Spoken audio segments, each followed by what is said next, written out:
All right, so again, welcome. Good morning, everyone. This is our Wednesday webinar series. Today's session is using PowerPoint effectively. I'm Rebecca Boom. I am a conference coordinator here at the Kentucky Local Technical Assistance Program, and I'll serve as your moderator as well as technical support. You guys have done great signing into the chat for us. If you guys have any technical items, I will address those through the chat. You guys did well, again, like I said, signing in. Just as a reminder, if you have not signed in or you're sharing a device, please put those names in the chat so we can capture you today and give you credit. We do have a few housekeeping rules. We ask that you keep yourself on mute unless you are answering or asking a question. If you have a question during the webinar, you're able to unmute yourself or put those comments in the chat and we will read those. If you guys plan to submit your certificate to the DLG for credits, they require having your video on, so please be mindful of that. And we are also recording this so that the training can be available in the future. Carolyn Miller is your instructor for today. A little bit about her. She is a graduate of the University of Wisconsin with a Bachelor's of Science and History from Pennsylvania State University with a Master's in Human Resources and Employment Relations, and East Carolina University with a postgraduate certificate in Community College Instruction. She is the Human Resources and Risk Management Director for Chatham County in North Carolina and is the principal instructor in their comprehensive in-house training curriculum on leadership management and supervision. And she also works with the North Carolina Local Technical Assistance Program, instructing courses on supervision, leadership, and managing conflicts. You guys are in great hands. So if there's nothing for me or I can help you guys out in the chat, I will pass things over to Carolyn. All right, thank you very much. Welcome, everyone. I am going to do my dead level best to make PowerPoint exciting for the next hour. Okay, so that's a bit of a challenge on a Wednesday morning here, but hopefully you'll take some. My goal is that you take at least something out of this, even if it's just something that you didn't know before, and we're glad to hear. So I'm going to start by sharing a video of of somebody that I find very funny. He is a comedian and uses PowerPoint in his comedy. So I am going to share my screen. And let me get him up here. Share sound. All right. Go ahead and start. There's some things I hate about PowerPoint, and I figure it's kind of my duty to point them out. So here we go. Here's common PowerPoint mistakes. Number one, people tend to put every word they are going to say on their PowerPoint slides.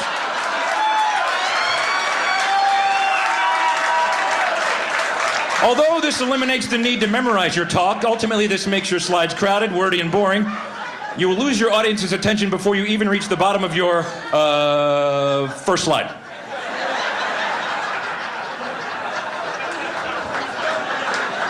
Please don't do that anymore, please. Number two, most common, many people do not run spell check. Big mistake. Nothing makes you look stupider than spelling errors. If it's got a red line under it, recheck the spelling. And then finally, I hate this. Avoid excessive bullet pointing, only bullet key points. Too many bullet points, and your key messages will not stand out. In fact, the term bullet point comes from people firing guns at annoying presenters.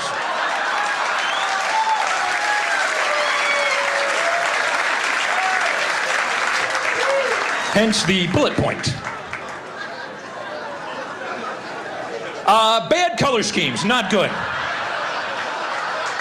Clashing background and font colors can lead to distraction, confusion, headache, nausea, vomiting, and loss of bladder control. I can't stay on that one too long. Here's something I've noticed. The number of PowerPoint slides you have in your talk, the less useful your talk actually is. Unfortunately, my presentation is right there. I've also noticed this. People love to pack data into their presentations. They shove more and more data thinking it's better, but it's not. The more data you have, the harder it is to read your slide, and the effectiveness plummets. Now you can improve the effectiveness by adding some shading and some 3D effects and then some second order and third order effects, and then I know, let's add some labels. That'll help a lot. And that's pretty much every marketing slide I've ever seen right there. Yeah. Then some like VP of marketing standing there going, "It's real clear in Q4." What the hell are you talking about? Now, I'm into in animation. People become animators in PowerPoint. You can have things flying all over the place, and that can be good. If you're a visual learner, that will improve the effectiveness of your performance.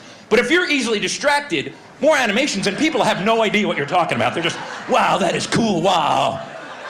And there's regions here, by the way. There's the simple but effective region. There's the active but confusing, the effective but boring, the active but ineffective, the dull but static region, the busy but useless, the ADD only region, the useful but amusing, the stupid but confusing, the dull triangle, the hyper triangle, the sleepy square, the dizzying pentagon, and everything else I just call pointless motion.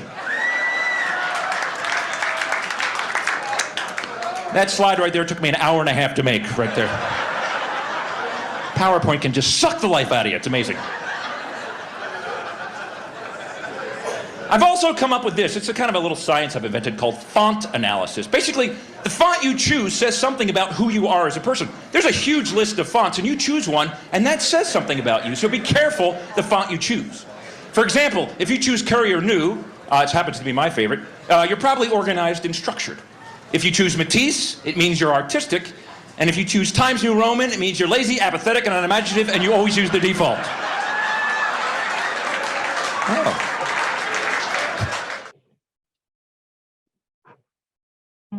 No flip, no cap, no mess. Just grab. All right. He covered a lot of some of the things I'm going to say today. But I like that intro because PowerPoint can be effective and it can be a drag. And we're going to try to avoid the drag part today. So I'm going to ask Rebecca to put up a poll that I want you all to choose how would you rate your PowerPoint skills? From A, I have no idea to where to begin. B, I do okay, but don't ask me to do anything fancy. Or C, I'm flying, swooping, and animating all of my slides. So this will give me an idea of where we are.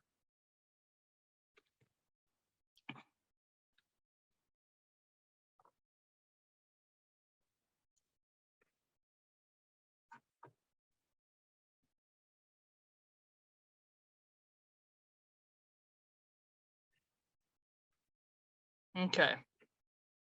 All right. All right, that is helpful. Okay, I think I got nearly all of you. Okay.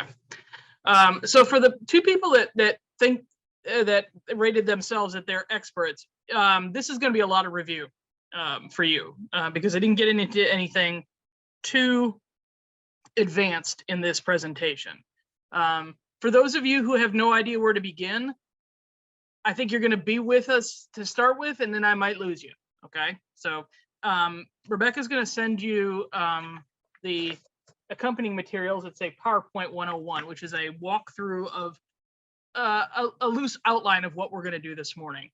And then for those of you who kind of ranked yourself somewhere in the middle, hopefully you'll pick up a couple of tips. It'll be some review and some new stuff for you, I think.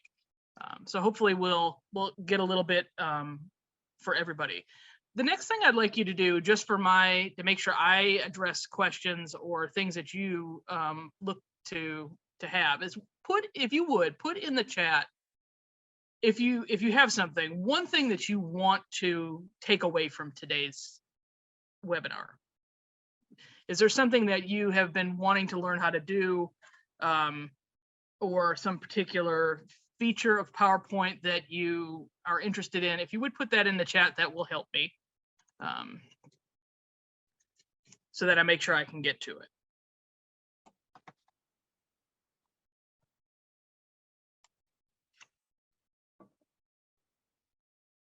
Give me a minute to do that.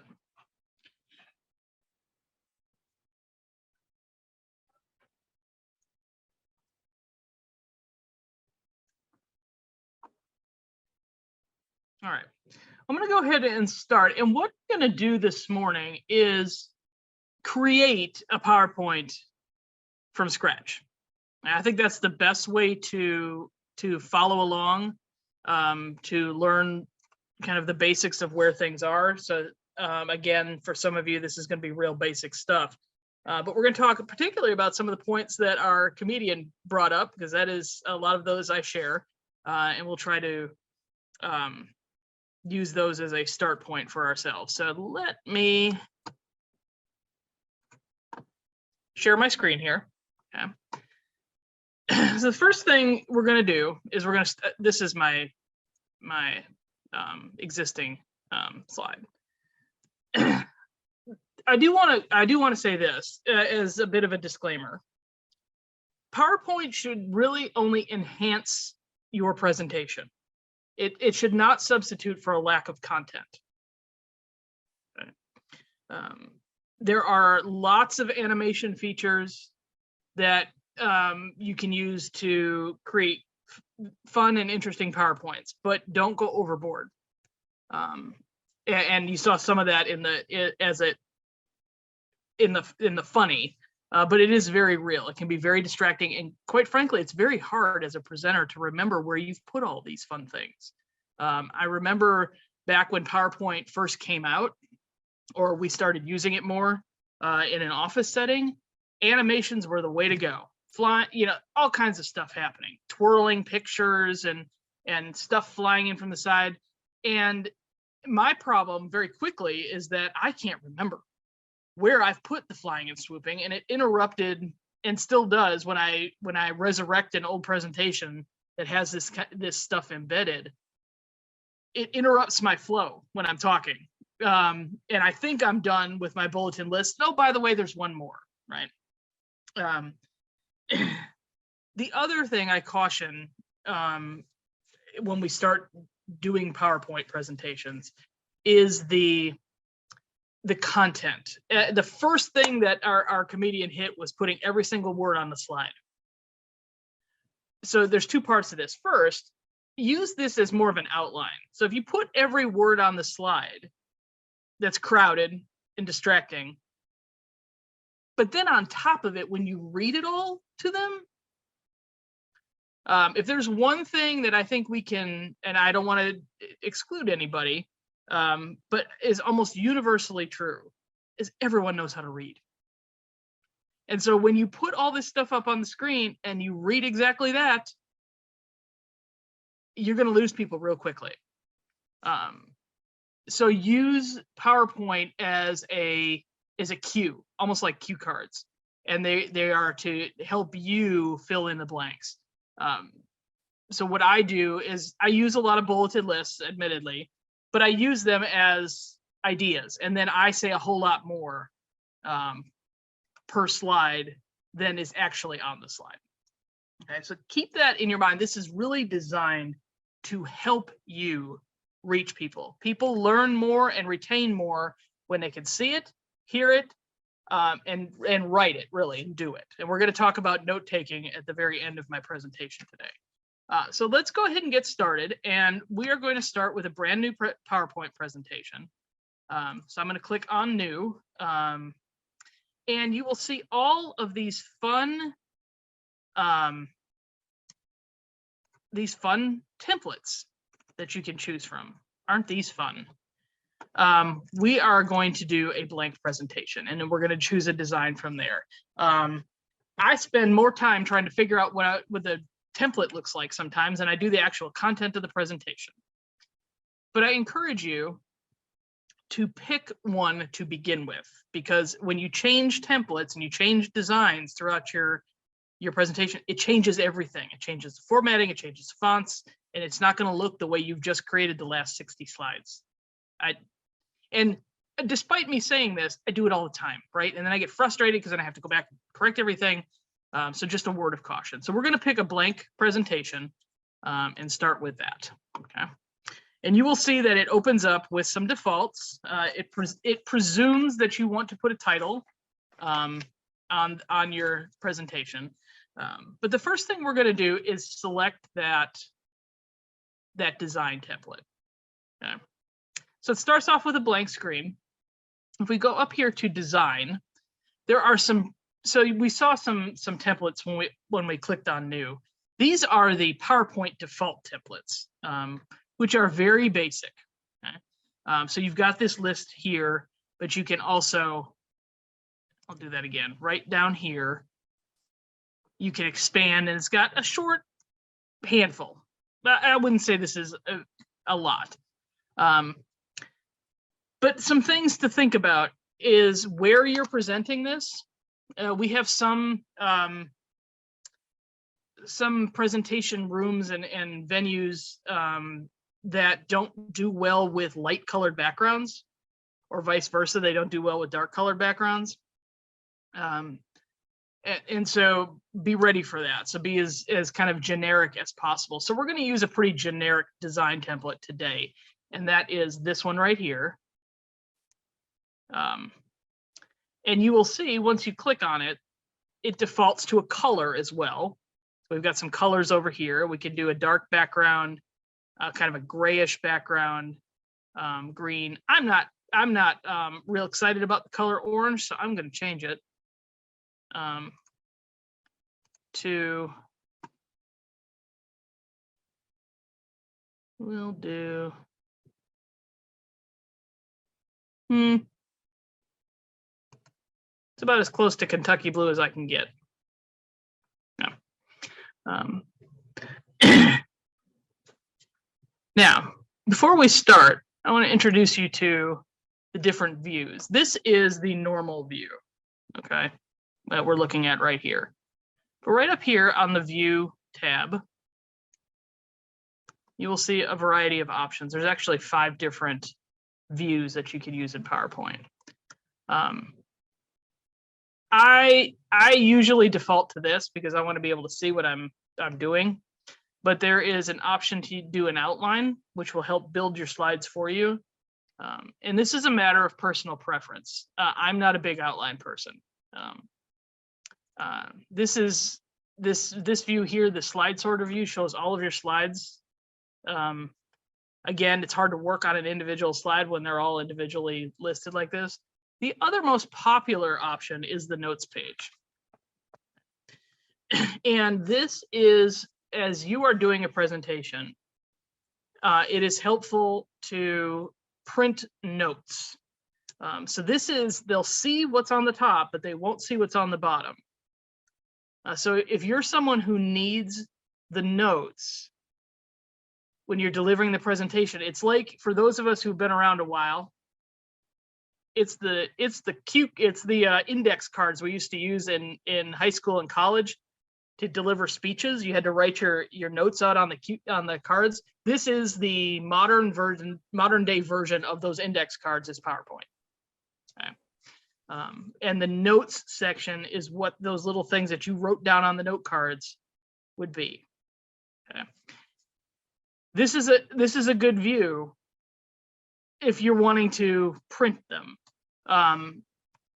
The way to achieve this and on a regular slide is to come all the way down to the bottom.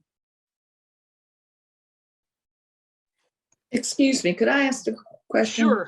Sure. I'm just seeing the initial slide that says introduction and a blue line down there. That's all I'm seeing on my video.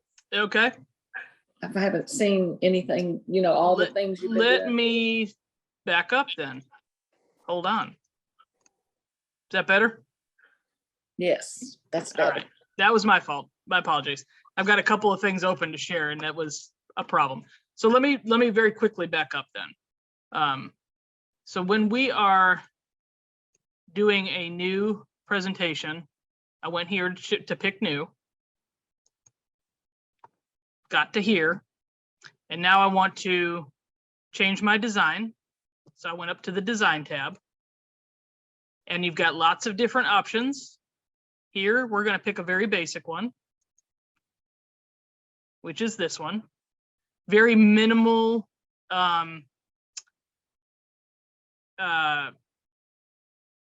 invasive, like some of these design templates can have very little space for text and lots of stuff. This has very little stuff, but I don't like orange very much, so I'm going to change the color. So I went up here and changed the color to do blue too.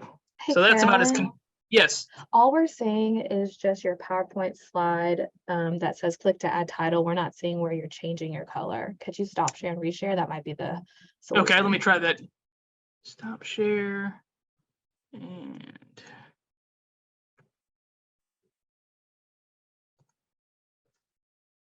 share. Okay. Can you see my cursor here Yes. moving around? Okay.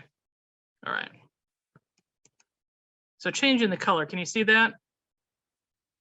That Yes. drop down menu? Okay. That's where I changed the color, right here. Okay. So when I was talking about the views, you can go up to the top here on the view tab. And I would keep the normal view. That's just me. You have a variety of different options. In order to see your notes, you can go all the way down to the bottom and pull it up like this. I'm going to minimize that a little bit. I don't use notes very often.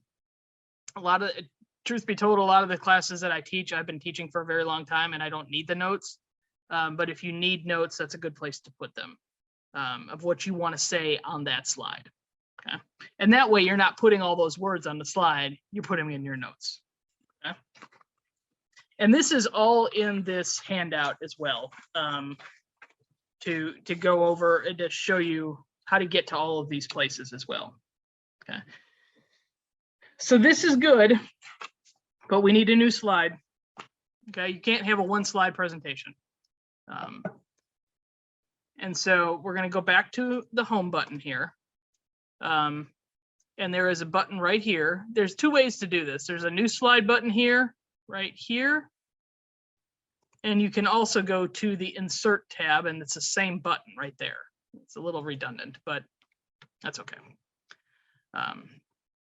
So when you click on new slide, it's going to give you an option of what kind of slide you want. I think you should always have a title on your slide. Okay. And then you can create from there. So I'm going to choose the title only slide. And you'll see that the slide that was added just has the title up here, whereas the first slide that we had has both. Okay.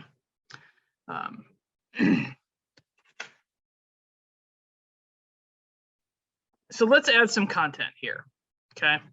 So I'm going to add on the title slide, the first slide that automatically generates when you open it.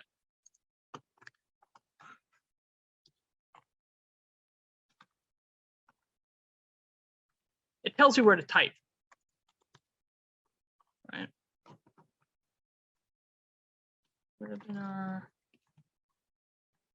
On this first slide, you'll notice it tells you where to type, and all the font and all the case and everything is automatic. It's only on this kind of slide though. So when you get to your title slide, which is our second slide here, use your titles. It shouldn't be the focus of your slide, but I'm gonna put add content here because that's what we're gonna do. Okay. Already got the line pre-drawn. We're good to go. Okay. So the first thing we want to do is add some text and just a couple of words about text and fonts. Okay. You saw the font funny in our video, but that is very real. And again, this is a compliment to your whatever you're presenting. My boss, the county manager here, is not a PowerPoint guru. He does not do flying, swooping, and fun stuff. He does white slides with black font. That's it. It is very direct. You always know when he's done his own PowerPoints. And the rest of us are a little bit more aesthetically pleasing. But we had a presentation to our Board of Commissioners a couple of years ago that stands out in my brain. our sheriff came to give a presentation on what was going on in his office. And I don't know who designed this font or this presentation, but it had yellow font. You couldn't see this. It was in a big room, lots of lighting. It was orange, yellow, green. It was a mess. It was a mess. And I felt bad because what he was saying was it had good content, but his PowerPoint was not a compliment. It was a distraction. A couple of other points to remember is that many of us, I use myself in this and my reading glasses included, are getting older. It is harder to see what is on these slides, even when they're projected on a big screen. 18-point font at a minimum, if not 22 to 24. When I'm doing presentations in larger rooms, I use 24 and up. What that means, though, is you can't put as many words on your slide. But that's okay, because you want people to be able to see it. And nothing tunes people out faster than a lot of words on a screen. And God help you if you read all of them, and then people are gone, right? So what you want to focus on are straight line fonts and big fonts, and be careful about color. Remember a couple of things. First, light colors like yellow and orange and light green are going to get lost if there's lighting.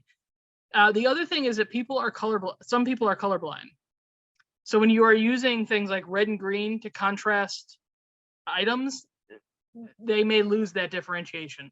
Blue and purple are not good contrast colors. My husband is colorblind, kind of mildly colorblind, to the point where he sometimes needs help picking out his clothes, but not always.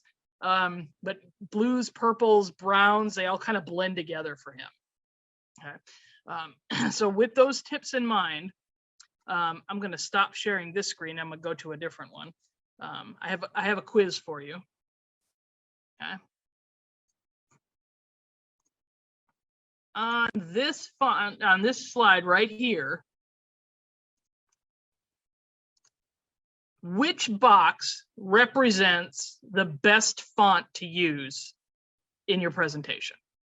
So Rebecca's going to pop that poll up there for you. Which one of these four is the best?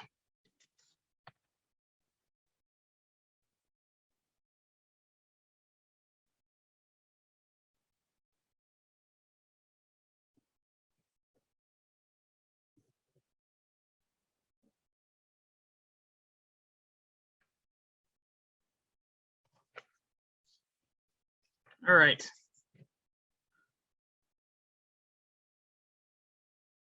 Excellent. Yes, B, in this case, in my opinion, B is the best option here.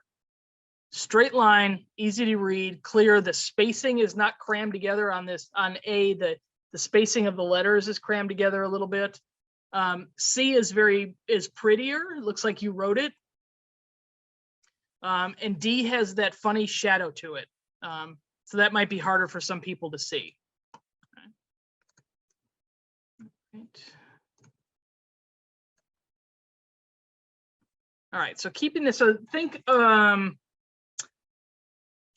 Arial, Calibri, Century Gothic, things that are real straight up and down.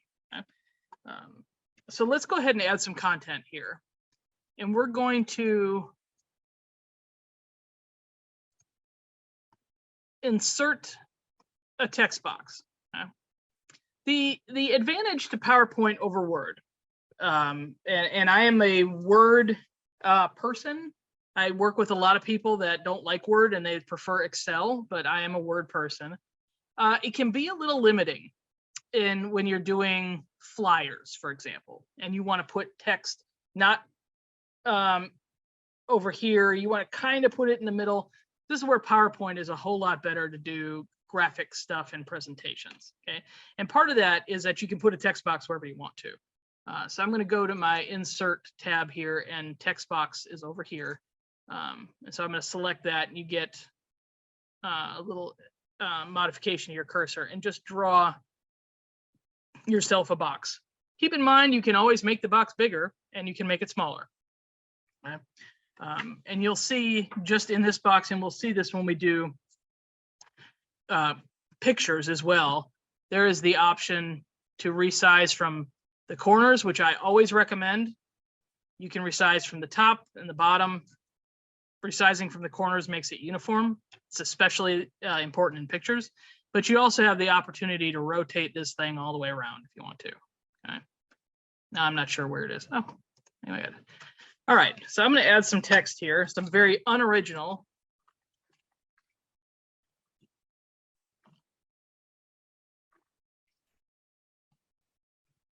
For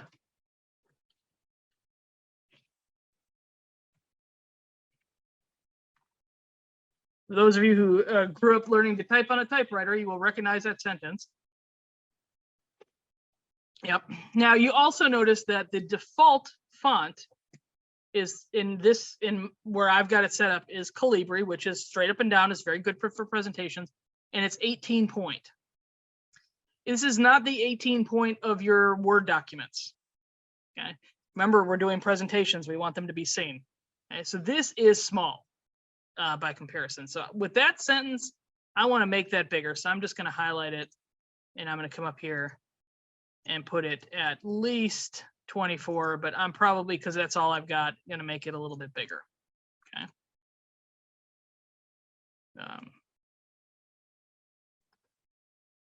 All right.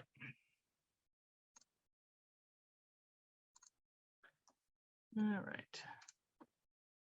So I am going to make this a little bit, I'm going to move my box, make it a little bit, adjust it for you. Okay. All right. Now we've got our content here. The advantage to PowerPoint, again, is that you can add pictures, and you can add pictures very easily. Okay. So I'm going to add a picture on this side over here. So I'm going to go to that same insert tab. Now you can do pictures one of two ways, or actually you can do them multiple ways. You can have a picture already pre-saved on your computer that you want to insert, and you would use the insert picture from this device. You can insert an online picture, which means you're going to go onto a search box and search for a picture of something. And another thing that I do often is I find the picture online myself and I copy it and then I paste it into the presentation. Okay. Recognize that sometimes that will not come clearly. In fact, I tried to copy the Kentucky Transportation Center small logo, that KTC logo, to use, and it was not sharp in my presentation. It was a little fuzzy on the edges. And so that's something to be careful about if you're copying them from directly online and want to paste them into your presentation. Okay. But I'm going to grab a picture that I already have preloaded on my computer. And that is this one. Okay. So we have this I grabbed online some time ago. So this is great, but now it takes up my whole screen, right? Same thing you can grab. Here's where grabbing from the corners to resize is important, because it's going to do it proportionately. If I do it from the top, it just makes it real squishy. Okay. So I want to resize this from the corner so that it fits right here. Okay. And then I can move it. Again, I could make it go like this if I want to, I could go like this. Be mindful of your audience. Okay. Putting a lot of effects and having it like this is going to be distracting more distracting in a professional environment. Okay. The other thing I want to comment about is margins. Okay. And I don't think I put this in my materials. Look at how much space we've got right here. Okay. We've also got a lot less space over here. People are going to notice that. Okay. So I often try to have this be similar. And you'll see that red line that popped up? PowerPoint's going to try to help you be centered, level, all of those things. Okay? PowerPoint's come a long way. Before, I used to have to kind of close one eye and sit back and try to figure out if my margins were the same. It's very helpful now. And I will be honest with you, it takes me far longer to format and make my slides pretty than it does to actually put the content up there. Okay. And that's normal. If that's you, that's normal. Okay. Does anybody have any questions? I'm going to stop here because I need to review what you all put in the chat. I got a lot going on in this screen. So I want to go back and make sure I can. Okay, so John, you'd like a handout for repeated future reference. Got that. Rebecca's going to send it out at the end of class here. Had a comment, how can I get away from too much content in your slide deck? I think it's hard, right? Because you want people to know what you know, right? That's the whole point of this. But I think putting less on the slide deck and more in the notes is helpful. To really use the slide deck as a jump point for the rest of your presentation is a good strategy. The other is to provide materials in supplement, right? I do that a lot. That I may not cover it. It may not be a specific slide, but here's some supplemental materials. Okay. Some people will actually read that stuff. And some will put it in their car and never look at it again. Okay. And that's people, right? Okay. So now we're in the business of prettying up this slide a little bit. And so you can move each individual thing. You can move this.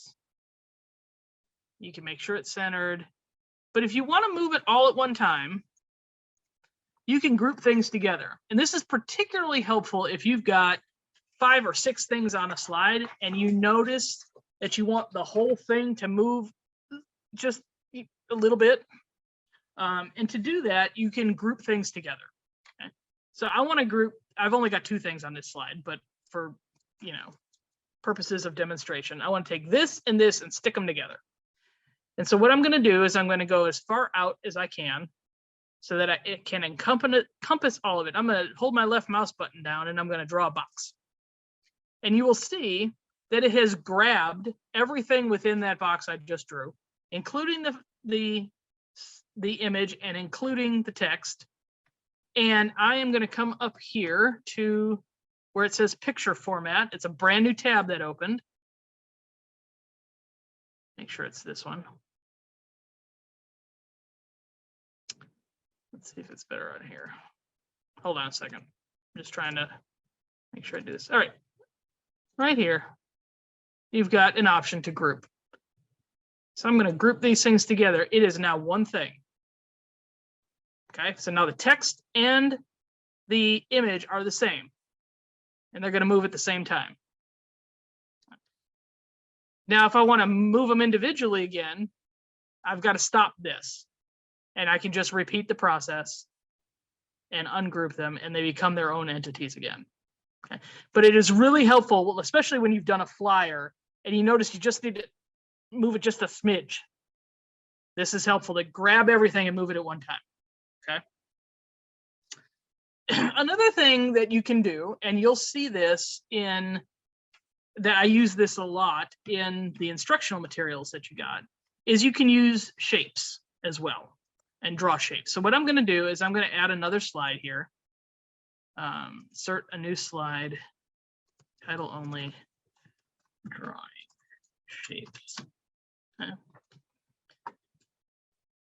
And we use the picture option when we put clip art or pictures in, but over to the right, you'll see something called shapes.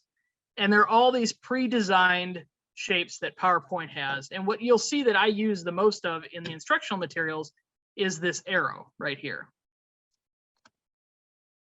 And just click on the shape and draw it. So we're going to draw a circle, actually.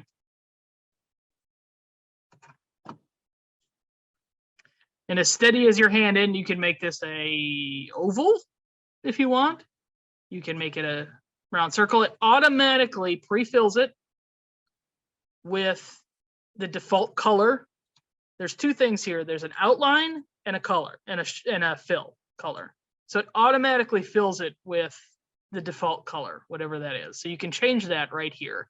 And you'll see, just like it opened the picture format, it opened a new tab up here, shape format. So I'm going to change the color to red. And I want to change the outline. Right now the outline is blue, but I'm going to change that to red as well. Okay. Very helpful. And especially helpful are arrows. Okay. And you can change the outline and make it thicker. If you're trying to point something out, I had to do a parking map. So I had a picture of the facility that I wanted to point out the parking, and I used arrows and that kind of thing. But I did it in PowerPoint because it was real easy to manipulate these shapes, and you can also use circles to highlight something by taking the fill out of it if you want to draw attention to something. Okay, so there's a lot of things you can do, and I will say this: the best way to get better at this is to just do it and just practice and say, I wonder what this does. You're not going to break it, right? I mean, even if you just take an old presentation and try to modify it and that kind of thing. I do like to use visuals. So going back to this slide, so unlike my boss in that way, I will put not just the text, but if I have room, I'll put a little picture or something that's a little bit different to look at on there, just to give people something different to look at, you know, just make sure it's appropriate and all those things. Okay. All right. Couple of more advanced things. Okay. So I'm going to add another slide here. So let's talk about animation. And it is it is helpful, but can be overused. I've said that. You saw that video say that. But sometimes it is very helpful. The pros is that it does add suspense or visual variety, right? It gives gives folks something else to look at. It's also helpful if you don't want to reveal the whole thing to begin with, particularly on handouts. So as animation ties into handouts, if you print out your slides, it's going to print out all of it. So if you're trying to keep something from your audience to begin with, don't give them a handout with it on it, but you may want to use animation in the process. So I am going to do one of those bulleted lists, and I'm going to make it bigger from the beginning here. All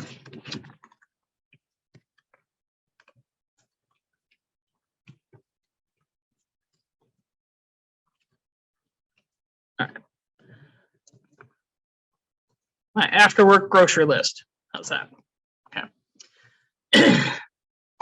So I want to create some suspense here and tell you all the things on my grocery list. So if I go up to the animations tab here,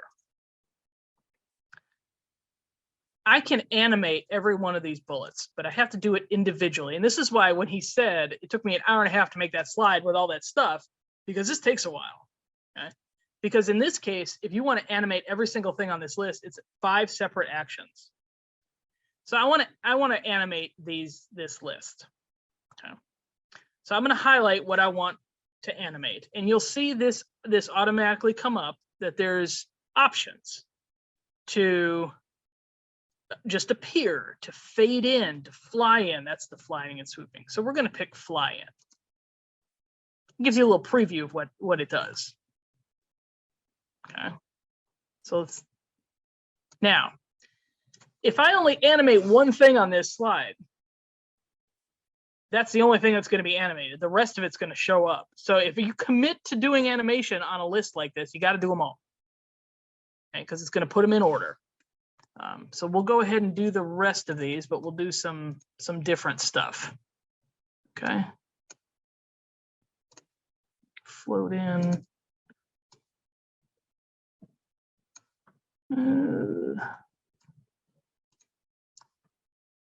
And this one. Okay. Now, this is helpful. You see the order, 1, 2, 3, 4, 5. I'm going to open the, right here, you see the animation pane. I'm going to open that. Put this here. So you'll see over here, it's got in order, milk, eggs, bread, coffee, and pizza. I'm going to go up to milk. This is my first one. Over to the right here, you'll see the option, effect options. It's also right here. Okay. The default is to have something fly in from the bottom, but I want it to fly in from the left. Okay. See, you see how you can get down the rabbit hole with this stuff, right? You could get lost in just doing this. And so you can see a preview of how that looks. And you'll see also that it is when it says on click. So let me show you what this looks like.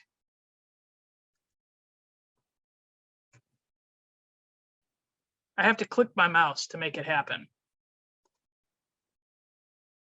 which gives me an opportunity to talk about each of these things before the next thing flies in. But here's the potential risk. Forget that pizza's on the list. And I'm clicking away and I go through milk, eggs, bread, and coffee, and I'm ready to move on to the next slide, and oop, there's pizza.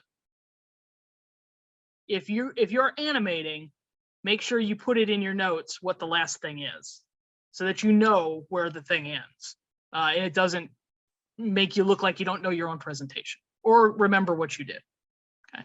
But there are so many options for not only introducing, having something enter the slide, but also you can have it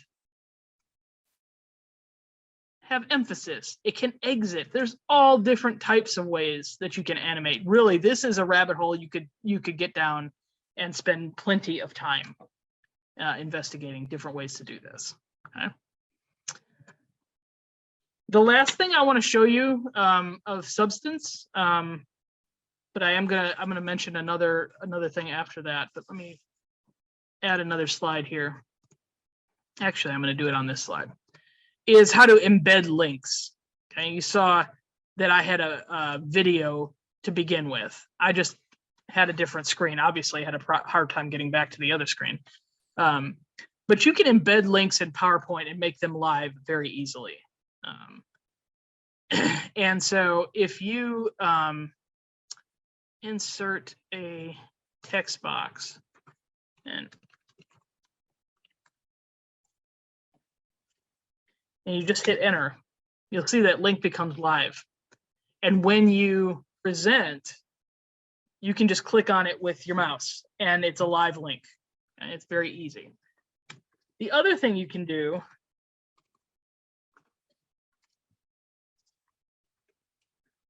is link, do a hyperlink. Okay. And that is, you don't want this whole, and sometimes if you've ever linked or shared an Amazon link, it's like 3 lines long. It's so big because it's got all this embedded code in it. If you don't want to paste that whole ugly link on your screen, you can hyperlink a word or a phrase. Okay. And so this is a very short one, but in this case, I'm going to highlight what I want to make a live link. So I'm basically turning regular text into a live link. So I'm going to go to insert, and there's an option here to link. And then you just type in the the actual address, or you paste it, more like it. So it's on the back side. And now you'll notice what I just typed, YouTube, is now a live link and not that big, ugly, potential ugly address.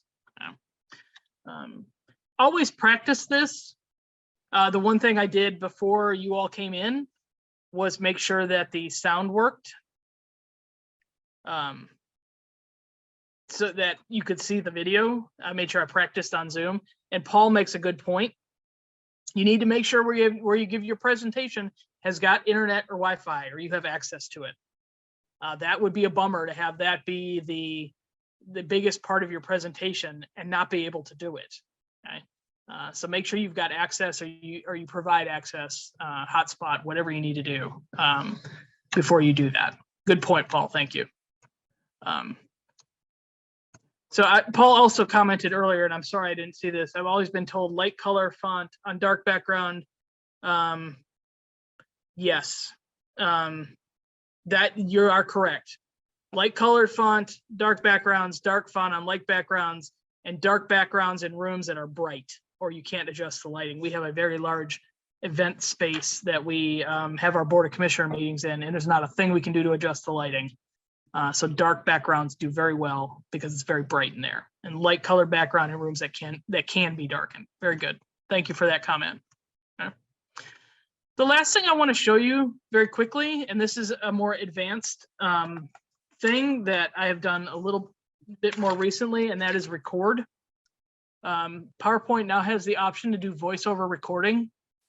And so I do a presentation that we upload onto our website for our employees during open enrollment, and I walk them through the changes that are going on this year with health insurance or what have you, and I voice over a PowerPoint.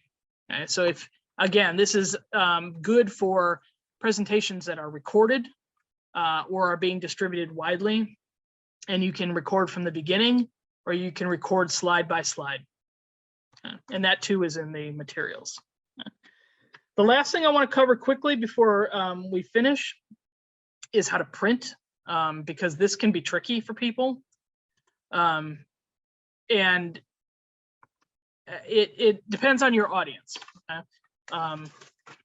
So if you go to File,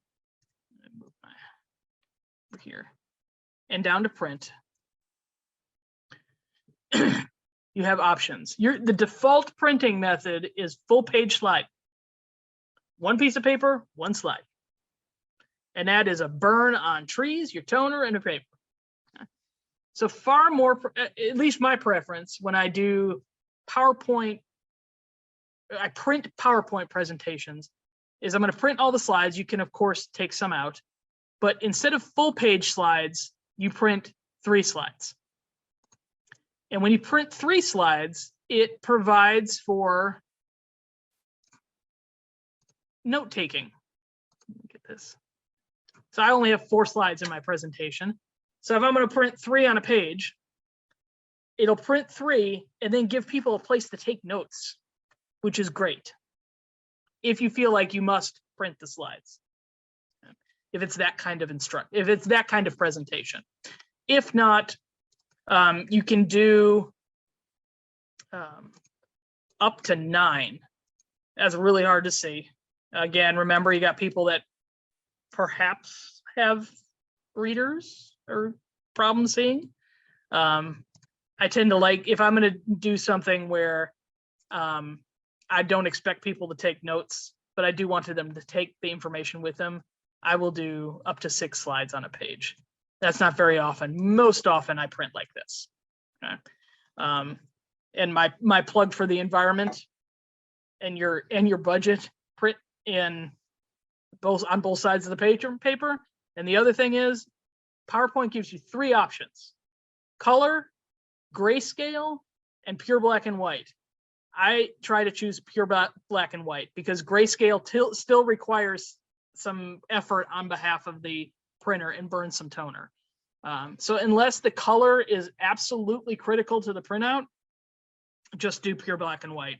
And that's a whole lot easier and better for, all of those things concerned. Yeah. So this is everything I've covered this morning is in this handout that you will get from Rebecca afterwards. Does anybody, I'm going to stop sharing this. Does anybody have any questions? I appreciate the comments as well on that some of you made. Make sure I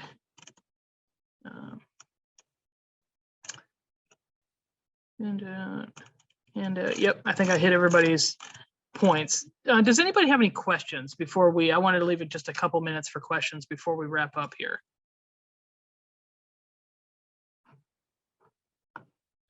You can embed a video, yes. And that is when you insert, instead of inserting a picture, you can insert a video as well.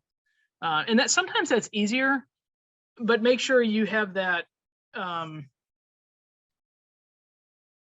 It depends on how it links. You're gonna have to I don't do this very often. I usually, but it may need that internet access as well, or access on the desktop itself, or whatever computer you've got has got to have access to that video. So be mindful, you're gonna have a video stored locally in order to embed it, okay?